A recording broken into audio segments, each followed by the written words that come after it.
ازيكم عاملين ايه؟ اهلا بيكم في قناتي وصفة بيت الخير. النهاردة بقى هنعمل مع بعض احلى وصفة ستريبس ممكن تشوفوها في حياتكم. انسوا اي طريقة تانية واعتمدوا الطريقة دي، سهلة وبسيطة وتعمليها على طول وانتي مغمضة عينك، ناجحة وطعم مفيش كده. طعمها فعلا تحفة يا جماعة، ودي طبعا من الاكلات الاقرب لقلب اي طفل. فيلا بينا كده نشوف الستريبس الخطير دوت هنعمله ازاي ونبتدي وصفتنا. معانا هنا نص كيلو من صدور الفراخ، طبعا كان الصدر سليم وانا اللي قطعته بالشكل دوت. نقطعه بالشكل دوت، ما يكونش لا سميك ولا رفيع،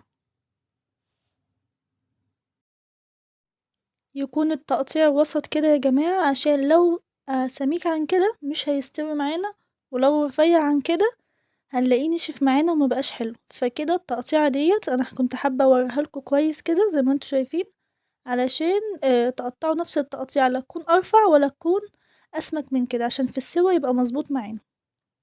هنا بقى هنجيب بولتين، هنحط في كل بولة كوباية من الدقيق.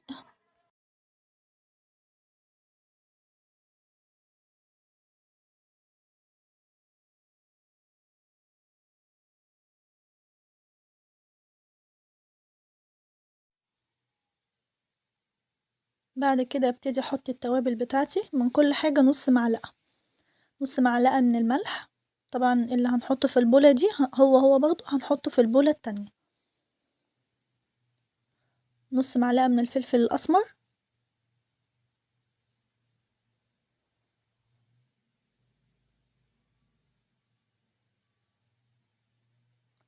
نص معلقة من البصل البودر،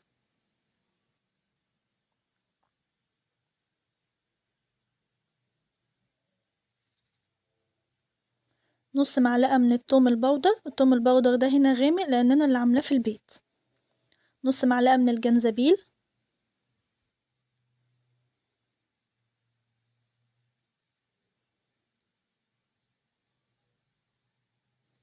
نص معلقة من بهارات الفراخ.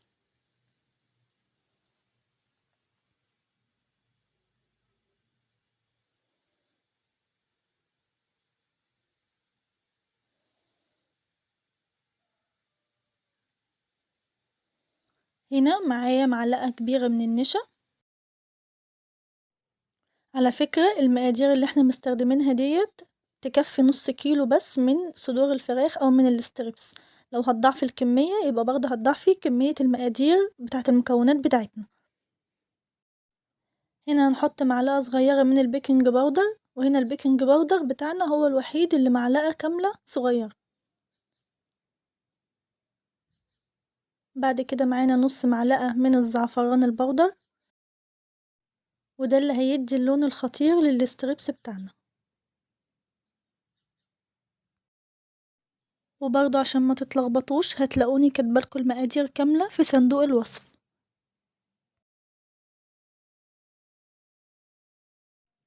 هنا هنجيب معانا كوباية فيها شوية مية سخنة، وهندوب فيها نص مكعب من المرق، عشان دوت اللي هنستخدمه بعد كده في المارينيه بتاعنا. انا ما حبيتش احط مكعب كامل من المرقة لان احنا حاطين ملح في الخليط بتاعنا، فعشان ما يبقاش مالح معانا، لان المرقة طبعا بتبقى مليانة ملح.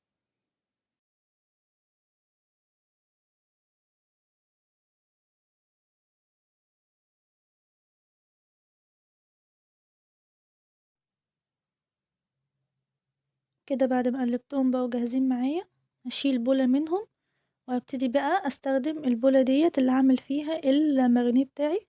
هحط نص واحدة المرقة اللي احنا دوبناها في المية السخنة، تمام. وبعد كده هبتدي ان انا ازود مية حبة حبة واقلب لغاية لما يبقى معانا المارينيه بتاعنا خليط كده سايل، لا هو تقيل ولا هو خفيف، حاجة كده وسط.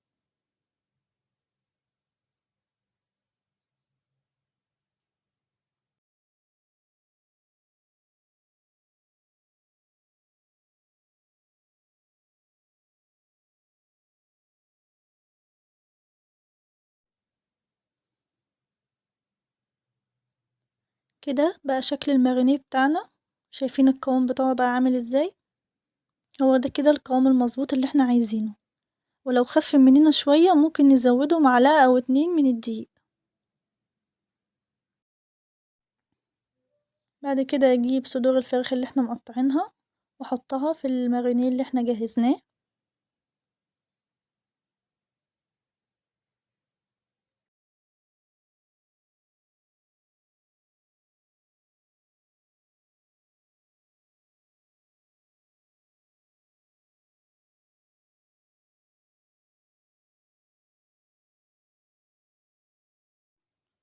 نقلبها كويس في المارينيه بتاعنا عشان تبقى كده الخليط السائل بتاعنا واصل لكل حتة كده كويس، وهسيبه يعني مدة لا تقل المفروض عن ساعتين.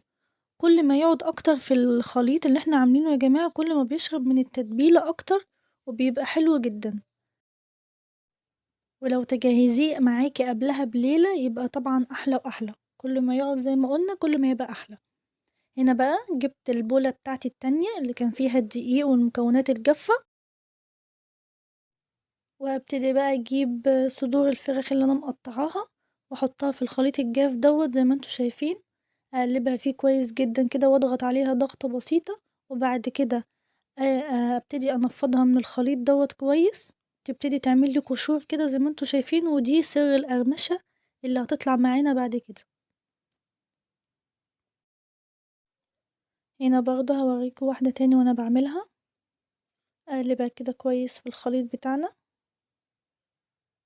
والإيد اللي نطلّع بيها قطع الفراخ من المارينيه ما نستخدمهاش وإحنا بنقلبها في الخليط، يعني تبقى إيد هنا وإيد هنا. زي ما أنتم شايفين أقلبها كده كويس في الخليط بتاعي، وأضغط عليها ضغطة بسيطة كده الأول، ضغطة بسيطة مش كتير، وأقلبها كويس جدًا.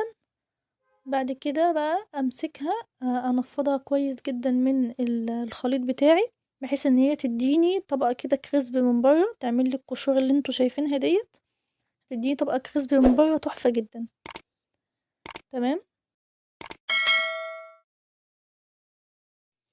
هنا بقى نبتدي نقلي الستريبس بتاعنا في زيت غزير، يكون مسخّنينه كويس جدًا، وبعد ما نحط الستريبس بتاعنا نُص دقيقة بالضبط ونهدّي النار، ونبتدي إن إحنا نقلّبه على كل جنب شوية لغاية ما يستوي معانا، هو بياخد مدة التسوية بتاعته 4 دقايق بس. بعد كده نطلّعه على راك أو شبكة أو مصفى تكون واسعة، ونحط عليها لغاية لمّا يبرد معانا الأول، وبعد كده نبتدي إن إحنا نقدّمه. هنا بقى بعد ما جهز معانا شايفين لون مضبوط وتسوية مضبوطة، حاجة كده تحفة، أطعم وأسهل ستريبس ممكن تجهزيه لأولادك وتفرحيهم بيه. بجد الطريقة ديّة هتعتمدوها، جربوها فعلًا هتعجبكم جدًا.